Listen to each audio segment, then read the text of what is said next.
네, 우리 다 함께 자리에서 일어나셔서 영구와 진리로 하나님을 예배하겠습니다. 우리 먼저 사도신경으로 우리의 신앙을 고백하시겠습니다.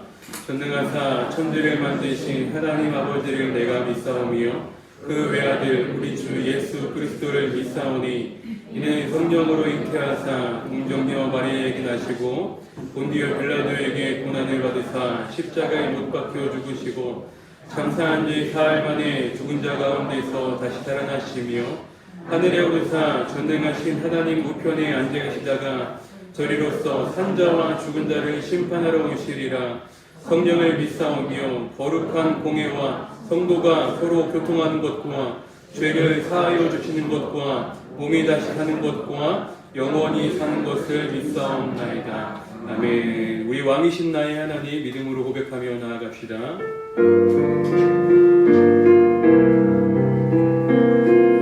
함께 찬양합니다. 왕이신 나의 하나님, 왕이신 나의 하나님, 내가 주를 높이고 내가 주를 높이고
예수 십자가의 흘린 피로써 함께 고백하며 나아가시겠습니다. 우리 힘차게 박수치면서 찬양합니다. 예수 십자가의 흘린 피로써, 예수 십자가의 흘린 피로써 그게를 씻기려 했는가. 어두운 죄를 위하는 그녀 그게를 참지 않은가. 예수의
아버지, 지난 한 주간도 죽으시기까지 우리를 사랑하신 은혜로 보살펴 주셨다가 몸된 교회로 인도하여 주심에 감사드립니다. 우리의 입술로는 주여 주여 하며 주님을 내 주인으로 모시고 살겠노라 다짐했으나 행실로는 주님을 잠시 왔다 가실 손님처럼 소홀히 여기고 살아왔음을 용서하여 주시옵소서. 지금도 이 나라와 이 민족을 위해 일하시고 계신 주님, 불확실하고 어려운 지금 코로나가 백신을 통해 다스려지게 하시고 믿는 자들이 오직 주님만 바라게 하시고 주님이 원하시는 삶을 사는 민족이 되게 하사 뜻하시는 일을 잘 감당케 하옵소서.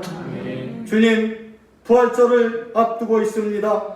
우리 모두가 부활의 주님을 믿고 따르기에 부족함이 없는 믿음의 자녀들 되게 하시고 무뎌졌던 주님을 향한 뜨거운 열정이 다시금 살아나게 하사 영과 육이 온전히 회복되는 부활절을 맞이하게 하옵소서. 한사람 교회를 이곳에 세우신 주님, 늘 함께 하시고 지켜 주시옵소서. 우리 모두가 보고 들은 것, 협력하여 선을 이루라는 말씀을 행치 못하여 자신을 스스로 속이는 자들이 되지 않게 하시고 주님의 인도하심 따라 민감하게 반응하며 그 뜻을 이루어가는 한 사랑의 성도들 되게 하옵소서. 그 불을 이끌어가는 전도사님께도 갑절에 지혜 주셔서 하나님의 말씀으로 잘 양육할 수 있는 능력을 더하여 주시고 헌신하는 교사들 위에도 함께 하시어 교육부가 주님의 기쁨이 되게 하시고 부흥케 하사 한 사랑의 대를 이어갈 일꾼들로 삼아 주시옵소서. 질병에 가시러 고통받는 교우들 예수 그리스도의 이름의 권능으로 치료하여 주시옵소서. 죽기까지 사랑하신 끝없는 그 사랑이 이 시간 그들을 만져주시고 회복시켜 주셔서 믿음으로 걷기도 하고 뛰기도 하게 하옵소서. 한 사람의 모든 가정과 생업 위에도 함께 하사 불안하게 보이는 현실의 모든 허상들을 믿음으로 이겨내게 하시고 실상인 예수로 승리케 하사 축복의 통로가 되게 하옵소서. 재정 또한 부족공 없도록 채워주시고 주님의 선한 사업에 쓰고도 나무 믿도록 하옵소서. 주께서 맡기신 소명대로 헌신하는 모든 성도들 건강 지켜주시고 늘 주님께 인정받는 일꾼들 되게 하옵소서. 예배 인도자로 세우신 목사님 늘 동행하여 주시사 맡기신 양무리들 쉴만한 물가로 인도하며 부족함이 없도록 도와주시옵소서. 우리의 삶에 사소하다고 생각하는 것조차 깨닫게 하시는 것이 은혜인 줄 믿사오니 이 예배를 통해 깨닫는 시간 되게 하옵소서. 감사드리며 예수 그리스도 이름으로 기도드립니다. 아멘.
소식을 말씀드리겠습니다. 3월에는 나라와 민족을 위해서 기도하시기를 바랍니다.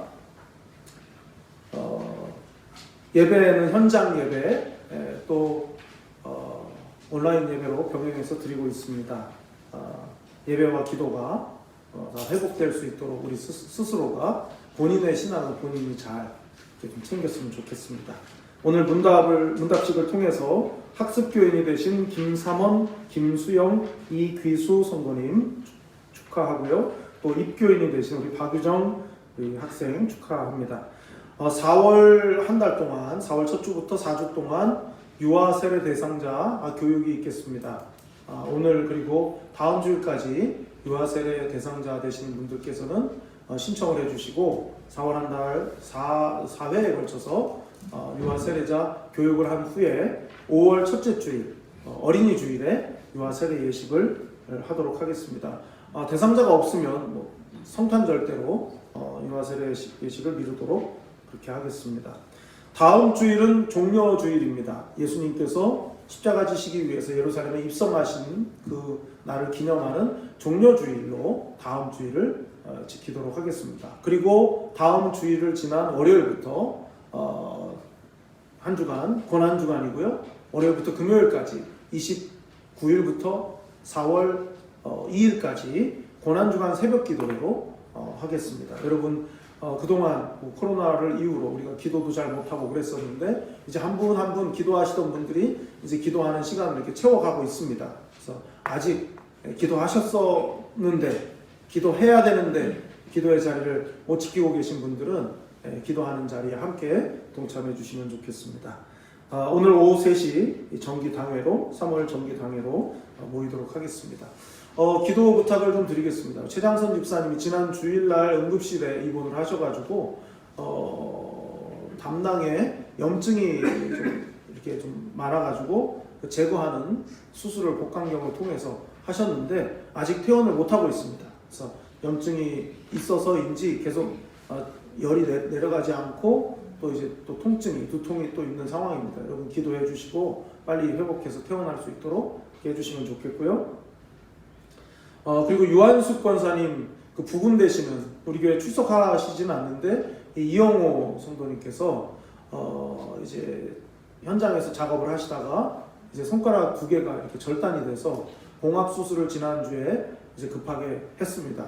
워낙 그 엄하게 그 출입자를 통제하는 병원이다 보니까 그 보호자 한 사람도 코로나 검사를 받고 들어가면 이제 못 나오는. 그래서 아마 한 2주 정도를 보고 계시더라고요. 그래서 한 2주 정도는 곁에서 계셔야 되는데 계속 이렇게 좀 출혈도 좀 있고 그래서 이제 수혈도 받으시고 좀 그런 상황이었는데 어제 오후에 늦게는 전화 통화했을 때는 이제 지혈이 좀 됐다라는 얘기까지는 들었습니다. 어쨌든 계속 우리 유한숙 권사님 부분 되시는 이용호 성도님 위해서도 잊지 마시고 기도해 주시기를 부탁을 드리겠습니다.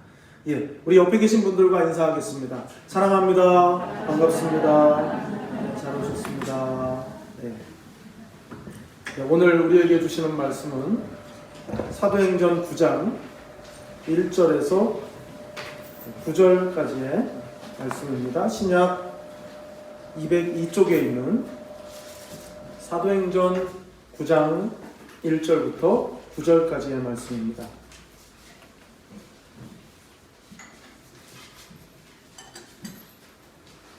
사도행전 9장 1절부터 9절까지의 말씀을 제가 봉독하겠습니다. 사울이 주의 제자들에 대하여 여전히 위협과 살기가 등등하여 대제사장에게 가서 다메섹 여러 회당에 가져갈 공문을 청하니 이는 만일 그 도를 따르는 사람을 만나면 남녀를 막론하고 결박하여 예루살렘으로 잡아오려 함이라. 사울이 길을 가다가 다메섹에 가까이 이르더니 후련히 하늘로부터 빛이 그를 둘러 비추는지라. 땅에 엎드러져 들음에 소리가 있어 이르시되 사울아 사울아 네가 어찌하여 나를 박해하느냐 하시거늘 대답하되 주여 누구시니이까. 이르시되 나는 네가 박해하는 예수라. 너는 일어나 시내로 들어가라. 네가 행할 것을 네게 이룰 자가 있느니라 하시니 같이 가던 사람들은 소리만 듣고 아무도 보지 못하여 말을 못하고 서 있더라.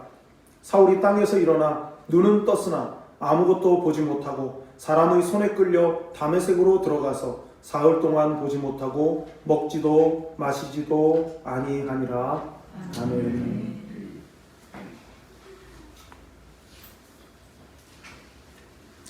얼마 전에 전두환 전 대통령의 차남 재용 씨가 신학대학원에 입학해서 재학 중이고 또 모 교회의 전도사로 사역하고 있다 하는 소식이 몇몇 언론을 통해서 나왔습니다.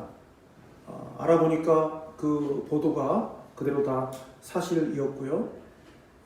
한때 유명 탤런트였던 그의 아내가 출석하고 있는 그 교회의 전도사로 그 교회 홈페이지에 이름과 사진이 있는 것을 제가 보았습니다. 구치소에 수감 중이던 시절에 그곳에서 전도를 받게 되었고 지금 현재 사역하고 있는 교회의 그 담임 목사님의 설교집을 한 30권 정도를 그 수감 중에 다 읽었다는 이야기도 들었습니다. 이 뉴스를 접한 사람들의 반응은 제각각이었습니다. 그 중에 눈에 띄는 한 분의 그 견해가 있었는데 제가 그 내용을 읽어보고 공감했고 정말 균형 잡힌 그런 시각이다 하는 생각을 했습니다. 감리교회에서 목회하고 계시는 하정환 목사님이 자신의 그 페이스북에 그 글을 올렸었는데요. 그 중에 일부를 잠깐 보면 나는 그가 목사가 될 수 있다고 생각한다. 주님은 누구든지 자신의 종으로 부르시기 때문이다. 하지만 한 가지 전제가 있다. 반드시 대가를 지불해야 한다. 내가 살아온 날에 대한 대가를 지불하고 회개하고 버리고 가야 한다. 특히 주의 종이 되길 원한다면 그렇게 해야 한다. 저는 이 하정환 목사님의 생각에 공감합니다. 전재용 씨가 독재 정권과 광주 민주항쟁의 책임자, 발발 책임자인 그 전두환 씨의 자식이라는 것은 차치하고라도 그 권력과 부를 이용해서 실정법을 어기면서 행했던 모든 잘못과 그 죄를 단순히 입술의 사과만으로 넘어가는 것은 옳지 않다고 봅니다. 책임 있는 회개의 자리를 과연 그가 통과했는가는 앞으로 그의 행동을 통해서 드러나게 될 것이라고 생각합니다. 부르심을 받은 게 정말 맞으면 본인 스스로의 확인을 넘어서 공동체와 사회의 인정을 역시 얻어야 그가 전하게 될 메시지가 그의 과거 때문에 가려지지 않게 될 것이기 때문입니다. 그래서 지금이야 가십거리처럼 되고 있지만 언젠가는 하나님 때문에 변화된 인생의 주인공으로 사람들이 기억하게 될 수도 있을 거라고 생각합니다. 그동안 몇몇 유명인 출신 목회자들의 비행 때문에 실망을 한 것은 분명 맞지만 비교할 수 없을 만큼 많은 수의 회심자들이 하나님의 손에 들려져서 하나님의 도구로 쓰여진 것만은 분명한 사실입니다. 몇몇 소수의 물을 흐리는 사람들 때문에 전체를 다 틀리다고 말하는 것은 분명히 잘못된 생각 아니겠습니까? 그들의 삶이 극적인 것은 하나같이 다 과거의 잘못들, 과거의 죄악들 때문입니다. 그럼에도 불구하고 성령님의 은혜로 회심하고 하나님께 쓰임을 받았다는 것은 우리가 아무리 인간적인 생각에 의해서 그런 사람은 안 돼 라는 마음이 우리 안에 있다 할지라도 하나님이 그 사람을 다루시고 그 사람을 바꾸어 놓으셨다면 역시 하나님께서 쓰신다 하는 관점에서 바라볼 수 있는 성숙한 그런 눈도 가져야 할 것입니다. 기독교는 과거를 묻지 않는 종교입니다. 정확히 말하면 과거를 묻지만 회개했다면 삶으로서 그 회개의 진정성을 입증한다면 과거의 의미가 달라지는 것이 바로 우리 기독교입니다. 오히려 그 죄인으로서의 과거가 오늘을 사는 수많은 사람들에게 은혜의 통로가 될 수 있을 뿐만 아니라 그 사람의 과거마저도 지금의 변화된 삶을 통해서 재해석될 수 있다는 사실입니다.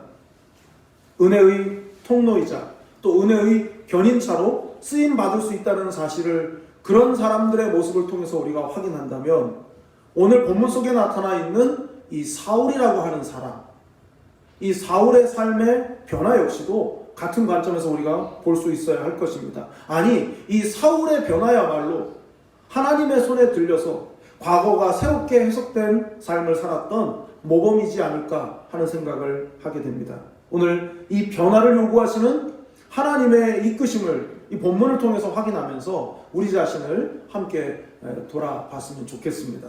첫째로 사울은 자기 의를 추구했던 사람이었습니다. 자, 1절, 2절입니다. 사울이 주의 제자들에 대하여 여전히 위협과 살기가 등등하여 대제사장에게 가서 다메섹 여러 회당에 가져갈 공문을 청하니 이는 만일 그 도를 따르는 사람을 만나면 남녀를 막론하고 결박하여 예루살렘으로 잡아오려 함이라. 아멘.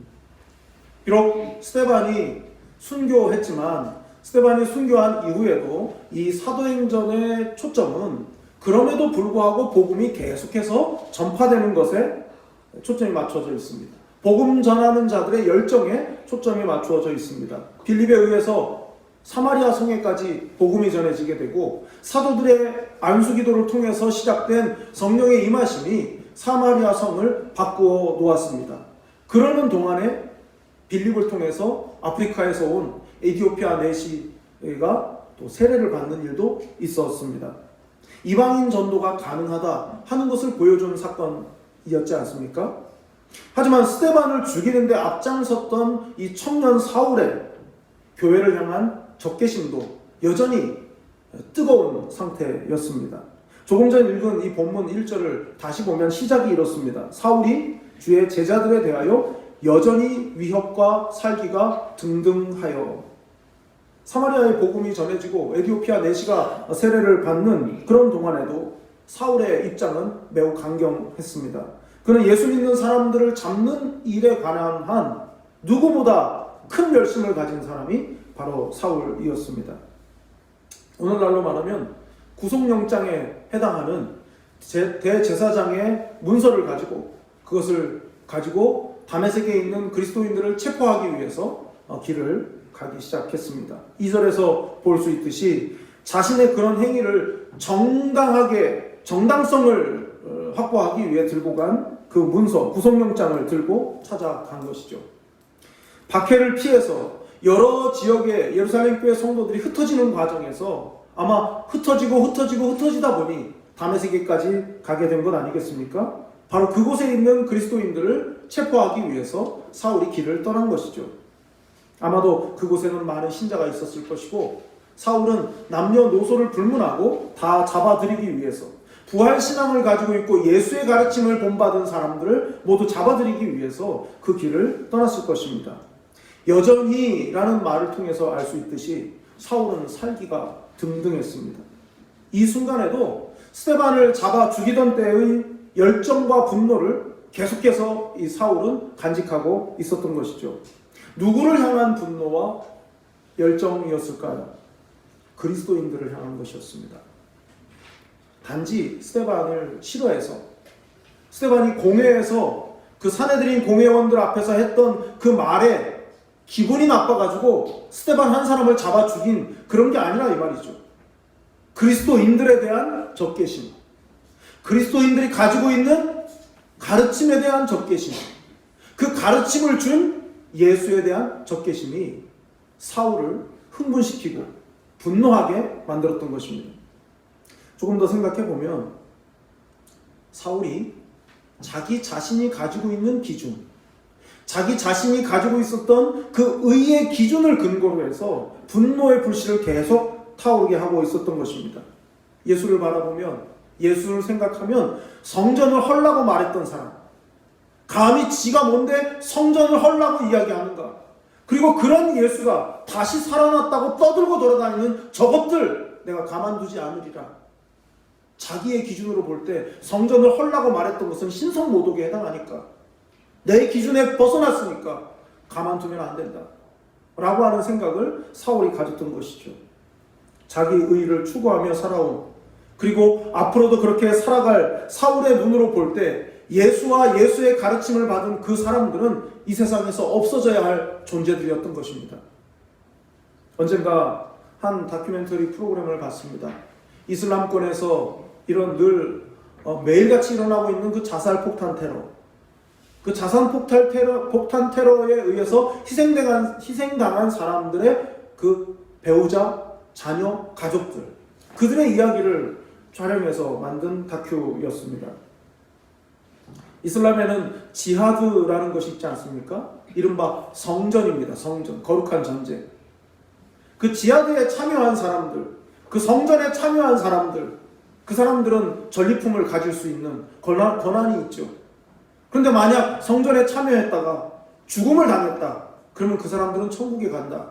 그것이 이슬람 사람들의 믿음입니다.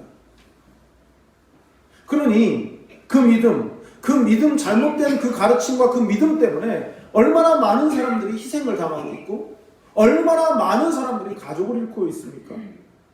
이처럼 사울이 여전히 살기가 등등했던 것은 잘못된 신앙 때문입니다. 잘못된 신앙. 사울의 눈에는 복음의 진리를 따라가는 그 초대교회 성도들이 잘못돼 보였습니다. 그리고 그런 그들을 그냥 둘 수가 없어서 사울이 생각한 것은 그들을 모두 없애야 된다는 것이었습니다. 자기의를 기준으로 삼으니까 자기의 기준 바깥에 있는 모든 것은 다 제거의 대상이 되는 것입니다. 자기의로 심판자가 되고 보니 복음과 복음을 전하는 사람들은 너무나 잘못되어 있으니까 그들을 제거하는 것이 의로운 일이라고 판단했던 것이죠. 복음은 그 어디에도 자기 의를 내세우거나 과시하라고 말씀하고 있지 않습니다. 복음은 오히려 그 반대로 자기의 죄를 보라고 말합니다. 회개하라, 천국이 가까웠느니라가 복음이 선포된 첫 번째 메시지이지 않았습니까? 회개하라가 먼저였습니다. 복음 어디에도 자기의 의를 드러내라고, 자기의 의를 내세우라고, 자기의 의를 삶의 기준으로 삼으라고 한 곳이 복음엔 없습니다. 복음은 회개하라로 가득합니다. 자기의 죄를 보라고 말하고 있습니다. 자기의 죄를 보면 볼수록 누구의 의가 드러나게 됩니까? 예수의 의가 드러납니다. 구원은 자기의 의로 얻는 것이 아니라 예수의 의로 얻는 것입니다. 예수의 의를 알아내려면, 예수의 의를 알려면 먼저 자기의 죄를 보는 것이 필수입니다. 자기의 죄를 보지 못하면 자기의 의를 내세울 수밖에 없고 구원에 이를 수 없는 자기의 의로는 하나님 나라에 들어갈 수가 없다는 것이죠. 자기 죄를 보는 사람은 복음을 받아들이지만 그렇지 못한 사람들은 자기 죄를 감추고 인정하지 않으려 하기 때문에 끊임없이 복음을 거부할 수밖에 없는 것입니다. 여러분은 어떠십니까? 나의 의를 추구하느라 나의 죄를 지적하시는 성령님의 음성에 귀를 막고 계시지는 않습니까? 나의 의가 기준이 되어서 다른 사람을 정죄하고 판단하고 계시지는 않습니까? 자기 죄를 보지 못하는 사람의 열정은 자기도 망하고 남도 망하게 만듭니다. 자기 죄를 보지 못하는 사람이 열심을 낼수록 더 많은 사람이 불행해지게 되어 있습니다. 자기 죄를 보는 사람은 다른 사람의 죄를 지적할 여유가 없습니다. 날마다 애통하는 심정으로 주님 앞에 엎드려야 하기 때문에 다른 사람의 죄를 신경 쓸 여력이 남아있지 않습니다.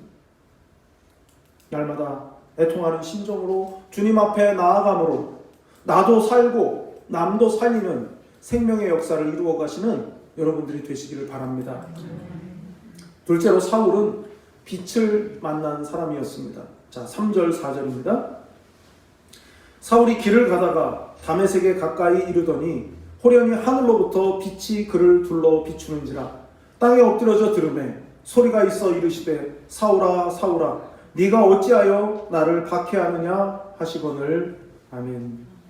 사울은 자기의 의를 내세워서 믿는 자들을 박해하기 위해서 다메섹으로 향했습니다.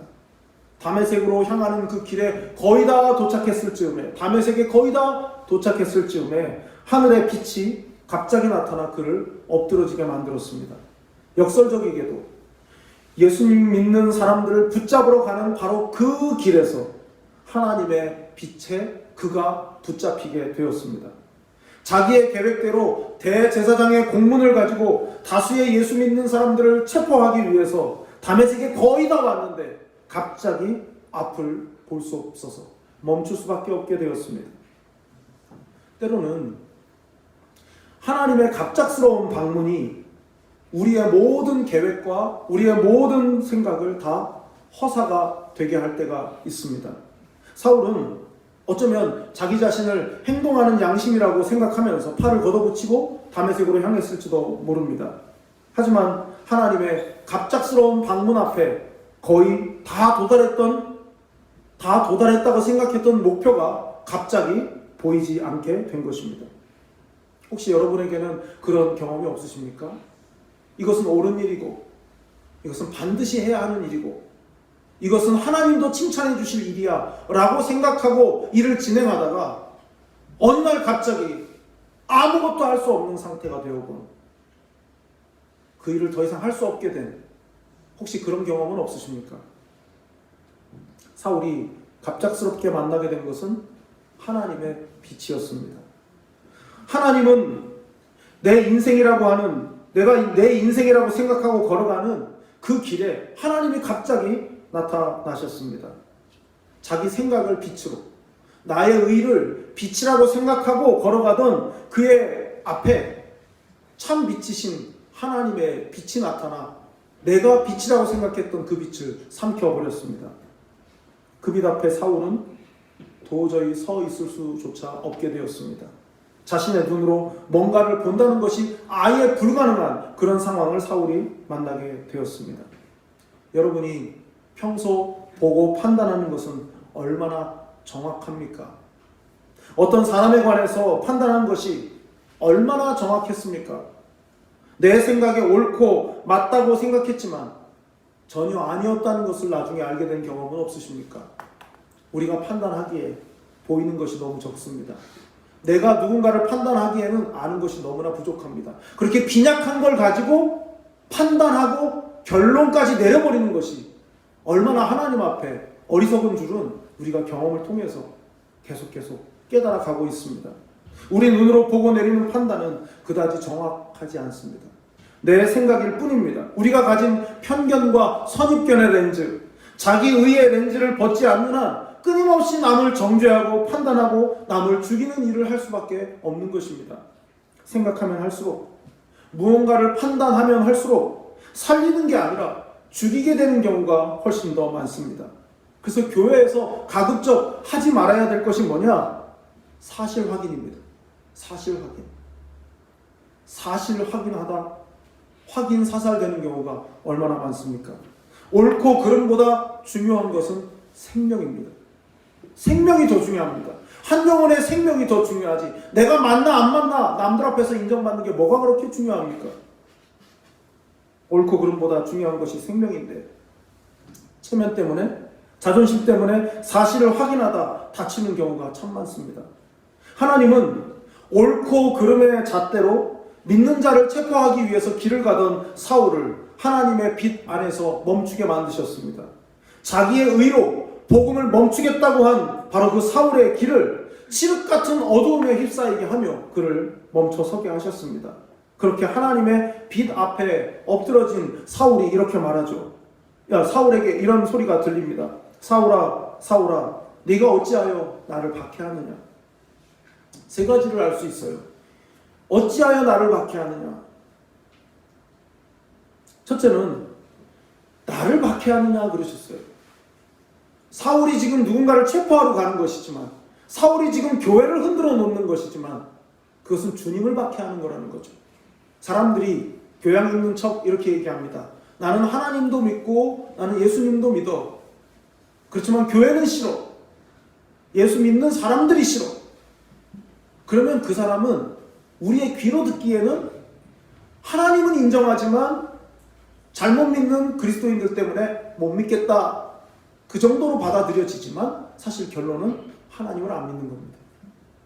앞에 무슨 말을 붙이든 우리가 부족하게 신앙생활을 하기 때문에 그런 말이 들리는 것은 우리가 감수해야 되고 반성해야 될 일이긴 하지만, 그러나 분명히 그 말 속에는 하나님을 안 믿는다는 그런 내면의 소리가 있습니다.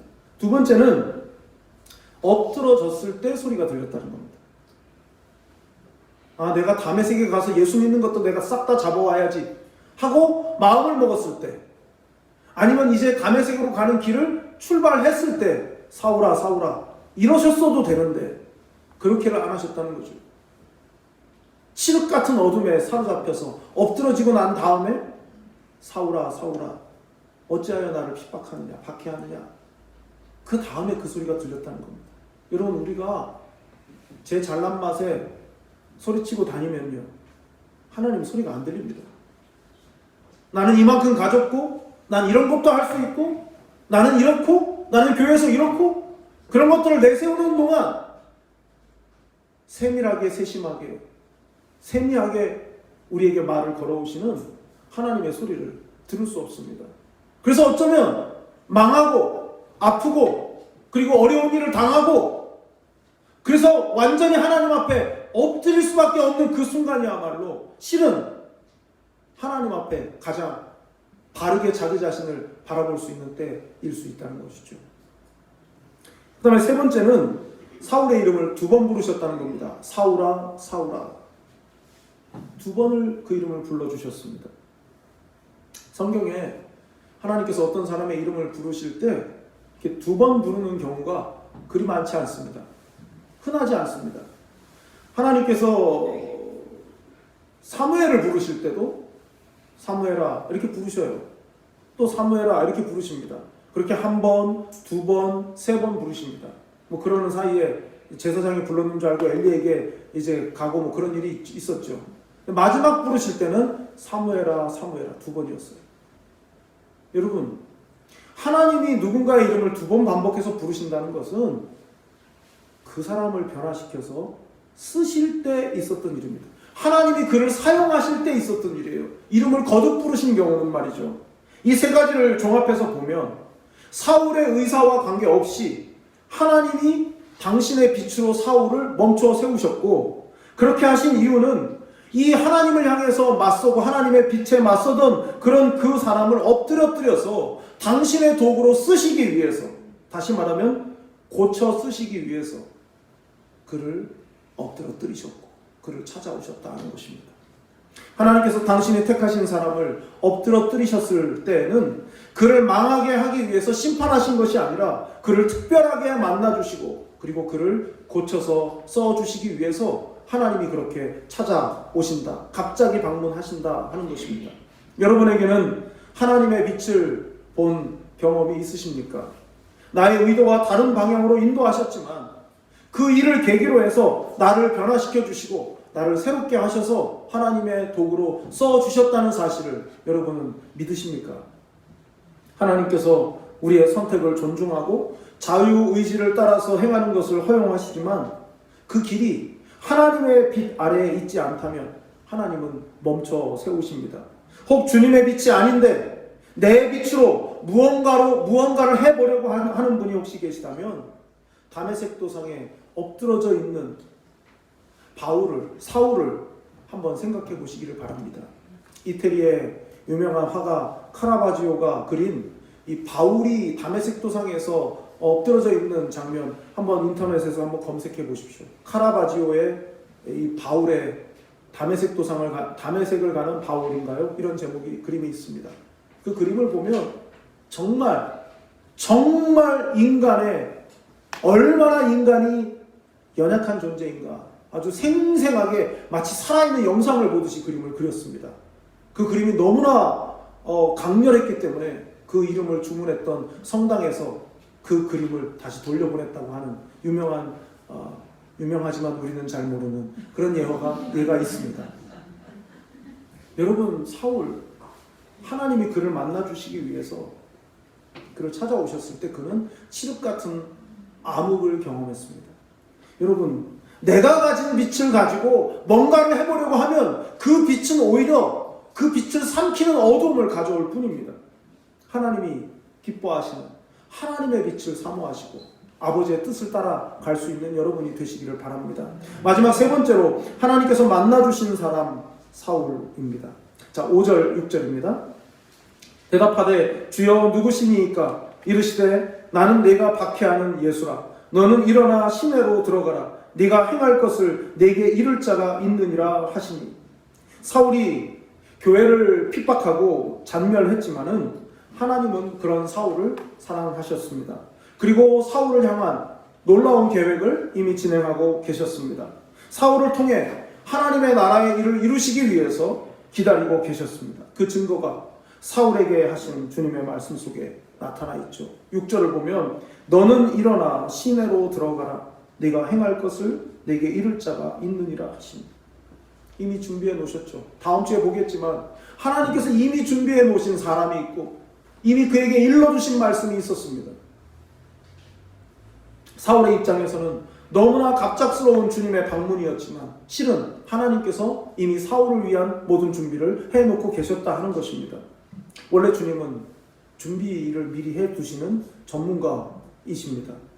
요한복음 21장에 보면 예수님을 부인하고 도망쳤던 예수님의 제자들이 부활하신 후에 예수님의 부활 사실 자체를 알지도 못하고 깨닫지도 못한 채 그들의 고향에 돌아가서 고기를 잡고 있었습니다. 바로 그런 그 제자들을 만나주시는 장면이 요한복음 21장에 나오는데 처음에는 그들이 예수님을 보고도 예수님인지 몰랐습니다. 부활하셨을 거라고 전혀 상상하지 않았기 때문이죠. 고기를 잡고 나서야 예수님이란 사실을 알게 되었어요. 153마리의 그물이 찢어질 정도로 많은 고기를 잡고 난 이후에 육지로 올라왔을 때의 장면을 요한은 요한복음 21장 9절에서 이렇게 기록하고 있습니다. 요한복음 21장을 좀 찾아보겠습니다. 요한복음 21장 9절입니다. 요한복음 21장 9절. 육지에 올라보니 숯불이 있는데 그 위에 생선이 놓였고 떡도 있더라. 아멘. 그리고 예수님이 말씀하셔요. 12절 13절.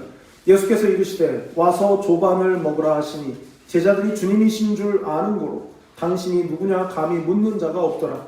예수께서 가셔서 떡을 가져다가 그들에게 주시고 생선도 그와 같이 하시니라. 아멘. 가스불이 아니라 숯불입니다. 시간이 필요한 거죠. 숯을 얻으려면 미리 준비를 다 해놓으시고 그들의 식사를 예수님이 다 예비를 하셨습니다. 그리고 난 다음에 그들과 식사하신 뒤에 예수님께서 베드로에게 하신 말씀이 뭐였습니까? 내 양을 치라, 내 양을 먹이라, 내 양을 치라 였어요. 베드로가 누굽니까? 예수님을 모른다고 3번이나 부인한 배신자입니다. 예수님이 십자가에 못 박혀 피를 흘리시며 죽어가시며 신음소리를 낼 때 그는 자기의 안전을 위해서 도망쳤던 배신자였습니다. 그 배신자를 위해서 예수님이 그 이른 시간 식사를 준비하시고 그리고 그들에게 식사를 제공하셨습니다. 무엇을 위해서 준비하셨을까요? 제자들이 너무 배고프니까 시장하지 말라고 그저 그 음식을 준비해 주신 거였겠습니까? 한 사람을 새롭게 태어나게 하기 위해서, 한 사람을 고쳐 쓰시기 위해서 주님이 하신 준비였습니다. 사울에게는 너무나 갑작스러운 주님의 방문이었겠지만 주님께는 아니었습니다. 자신을 박해하는 사울을 위해서 환경을 조성하시고 사람을 준비시키시고 그리고 그리로 사울을 인도하십니다. 이것이 하나님의 사랑입니다. 하나님의 사랑은 준비하는, 미리 계획하고 준비하시는 사랑입니다. 성경을 한 구절 더 찾아보겠습니다. 에베소서 1장 4절입니다.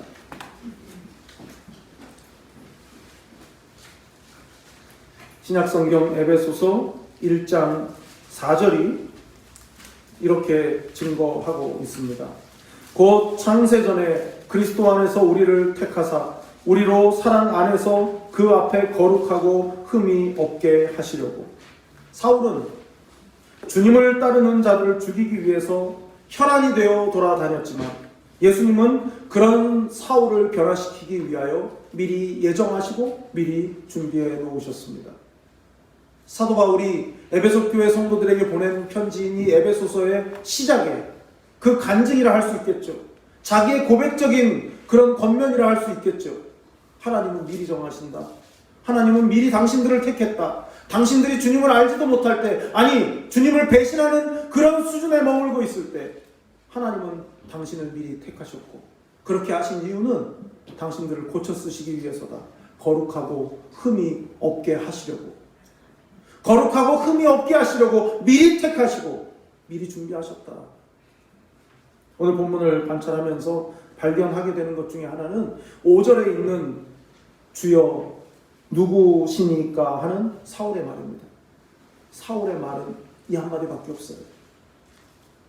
여러분, 얼마나 청천벽력 같은 일입니까? 갑자기 보이던 게 안 보이고 사지를 분간할 수 없는, 엎드러져 버릴 수밖에 없는 그런 상황을 만났다는 거.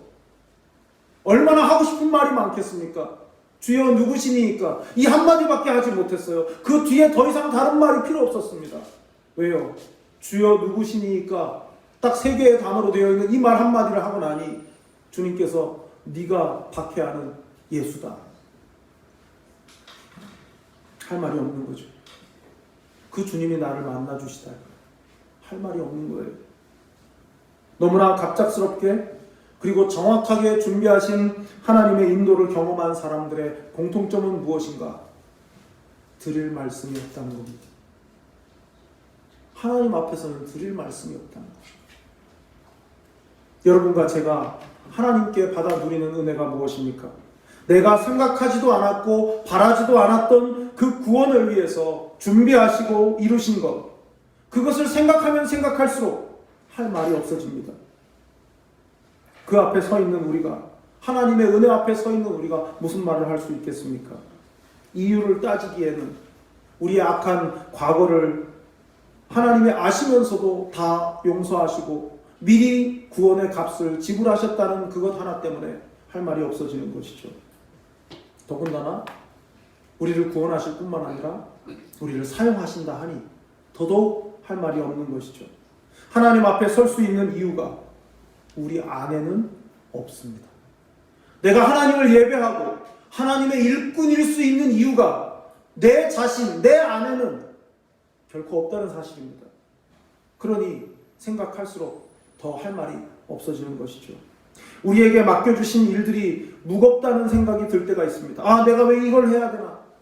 내가 왜 이런 일까지 내가 감당해야 되나? 내가 왜 예수 믿는다는 이유로 이렇게 어렵게 살아야 되나? 하는 생각들이 들 때가 있습니다. 그러나 그런 생각이 들다가도 우리가 내가 어떻게 하나님의 자녀요 백성이 되었는가를 생각해 보면 투정 부릴 수가 없게 되는 것이죠. 여러분은 하나님의 갑작스러운 방문을 경험해 보셨습니까? 그 방문이 나에게 은혜를 베푸시기 위한 하나님의 준비였음을 믿으십니까? 여러분은 정확하게 준비하신 하나님의 은혜 앞에서 할 말이 없어진 그런 경험을 혹시 해보셨습니까? 오늘 학습교인이 되고 또 입교인이 되신 분들 중에는 아직 뭐가 뭔지 잘 모르시는 분도 계실 겁니다. 그러나 기억하십시오. 아무리 내가 하나님의 방문을 갑작스럽게 여길지라도 그건 내 생각이고 느낌일 뿐 하나님께는 그렇지 않다는 것입니다. 하나님은 예정하셨고 택하셨고 미리 아셨습니다. 그리고 준비하셨습니다. 우리의 삶을 새롭게 하시기 위해서 내가 가진 빛을 끄고 하나님의 빛 가운데로 들어오게 하신 것입니다. 그러기까지의 모든 일들은 하나님의 계획과 섭리 안에 있었음을 믿으시기 바랍니다. 사랑하는 동역자 여러분, 우리는 사람 사울에 불과한 존재입니다. 그저 내가 옳다고 여기는 나의 길을 갈 뿐인 그런 사람들이었습니다. 그럼에도 불구하고 그런 우리에게 참 빛으로 하나님께서 찾아와 주셨습니다. 하나님의 인도하심을 보고 따라가십시다. 하나님의 인도하심을 따라가 보면 그 길 끝에 친히 준비하신 하나님의 은혜가 분명히 기다리고 있을 줄 믿습니다. 우리를 사랑하시는 하나님을 믿읍시다. 그리고 계획하시고 준비하시는 하나님의 은혜를 믿으심으로 승리하시는 여러분 모두가 되시기를 간절히 축원합니다. 기도하겠습니다. 하나님 아버지, 오늘 청년 사울, 사람 사울의 적나라한 모습을 보았습니다. 자기의 빛이 참 빛인 줄 알고 그 빛으로 무언가를 해보려 했던 사울이 하나님의 빛 앞에 오히려 어둠을 경험한 것을 보았습니다.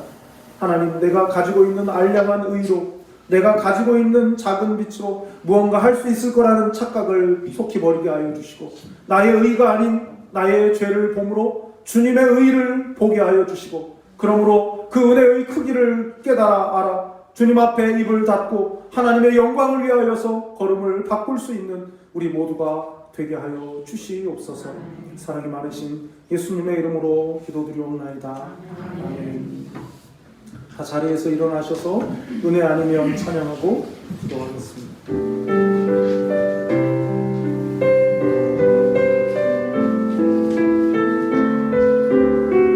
어둠 속 헤매이던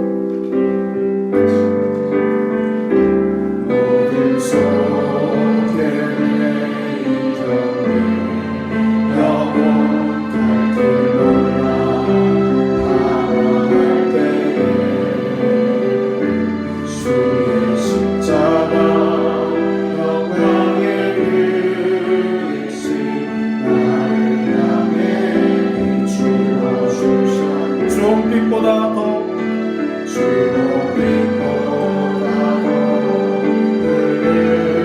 내 죄 그리스도의 피로 씻기려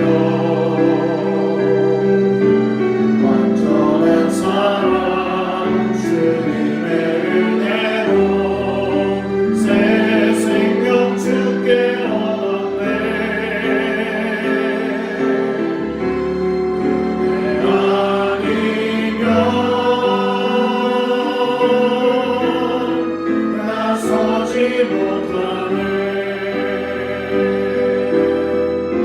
십자가의 그 사랑 능력 아니면 나서지 못하네. 은혜 아니면 나서지 못하네. 놀라운 사랑 그 은혜 아니면 나서지 못하네. 나의 노력과 의지가 아닌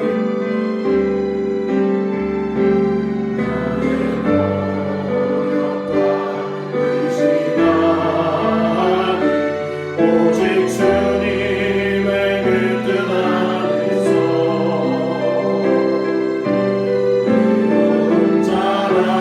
내게 말씀하셨네.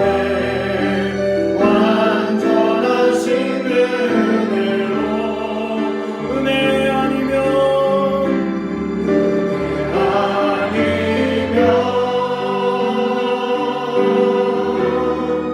나서지 못하네. 십자가의 그 사랑 능력 아니면 나서지 못하네.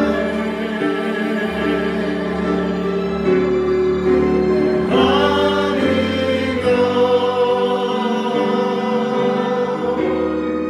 나서지 못하네.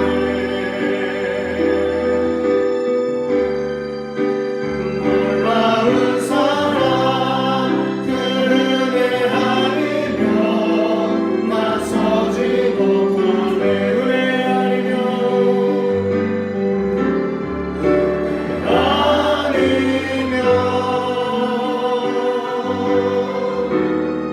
나서지 못하네.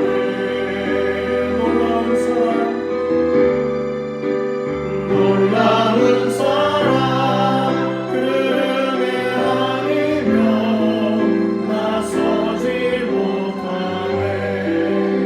자, 오늘 우리에게 주신 말씀을 생각하면서 다메섹 도상에서 나의 의를 불태우며 걸어가고 있는 그 사울의 뒷모습이 나의 뒷모습임을 기억하며, 주님, 나의 의가 아니라 예수의 의로 살아가는 자가 되게 하여 주시고 하나님의 손에 붙들려서 주님의 뜻에 합당하게 쓰임받는 우리 모두가 되게 해 주시옵소서. 간절한 마음으로 기도하겠습니다. 걸어가신 아버지 하나님, 오늘도 주님의 은혜를 기대하며 나아갑니다. 나의 의로는 아버지의 뜻을 이룰 수 없기에 오직 나의 죄를 보며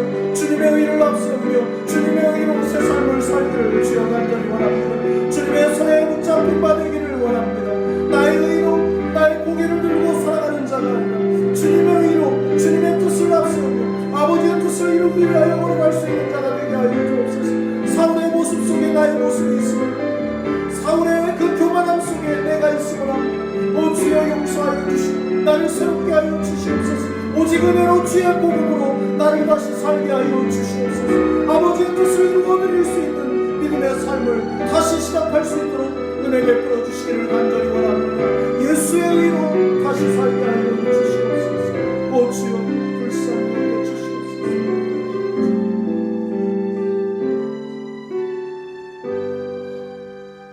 거룩하신 아버지 하나님, 오늘도 주님 앞에 엎드리며 주님 앞에 나와 주님의 이름을 높이며 경배케 하시고 주님 앞에 귀한 예물을 드리게 하시니 감사합니다. 우리의 드린 이 예물을 기뻐 받아주시고 이 예물 속에 담겨진 우리의 믿음과 감사와 하나님을 향한 소망을 기뻐 받아주시고 이 예물을 바치는 우리를 받아주시옵소서. 아버지, 어렵고 힘든 시기 속에서도 하나님의 것을 거룩히 구별하는 그 중심을 주님 기억하여 주시고 하나님의 채워주심과 회복시켜주시는 은혜를 삶 속에서 누리며 경험하게 하여 주시옵소서.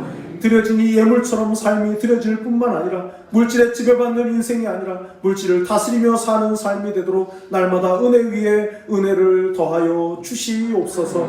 아버지, 간절히 바라옵고 원하옵기는 가족들과 멀리 떨어져 생활하고 있는 형제 자매들 임마누엘 되신 하나님께서 날마다 지키시고 보호하시고 돌보아 주시옵소서. 육신의 질병으로 마음의 병으로 고통하며 아픔 가운데 있는 이들을 주님 불쌍히 여겨주시고 회복시키시고 치료하여 주시고 기적을 베풀어 주시는 하나님의 은혜를 누리게 하여 주옵소서. 특별히 병상에 누워 회복 중에 있는 분들에게 주님 은혜를 베풀어 주시고 회복시켜 주시고 강건함을 되찾아 일상을 회복할 수 있도록 주님 은혜 허락하여 주시옵소서. 우리의 어린 자녀들, 학생들, 청년들을 기억하여 주시옵시고 이 험악하고 어지러운 세상 속에서도 믿음의 가치관, 말씀의 가치관으로 하나님을 바라보고 걸어가게 하여 주시며 하나님 나라와 세상 나라의 기둥 같은 일꾼으로 세워지게 하여 주시옵소서. 이번 한 주간도 주님의 도와주시는 은혜로 말미암아 우리의 삶이 안전하고 평안하게 하여 주시며 매 순간 기쁨을 허락하여 주시는 하늘의 기쁨을 경험하며 누릴 수 있도록 인도하여 주시옵소서. 주님의 성령으로 인도함을 받는 우리 모두가 되게 하여 주시옵소서. 우리 주 예수 그리스도의 은혜와 하나님 아버지의 크고 놀라우신 사랑과 성령의 교통하심이 오늘도 다메섹 도상에서 하나님의 빛을 보고 삶의 방향을 바꾸게 된 그 사울처럼 아버지 하나님의 의를, 주님의 의를 앞세우며 하나님의 뜻을 따라 나의 걸음이 아닌 주님의 걸음을 밟아 나아가기를 다짐하고 소망하는 우리 사랑하는 사랑교회 모든 교우들과 그 가족들과 행하는 모든 일들 위해, 교회 위에, 이 나라의 민족과 온 세계 위에 영원토록 함께 있을지어다. 아멘.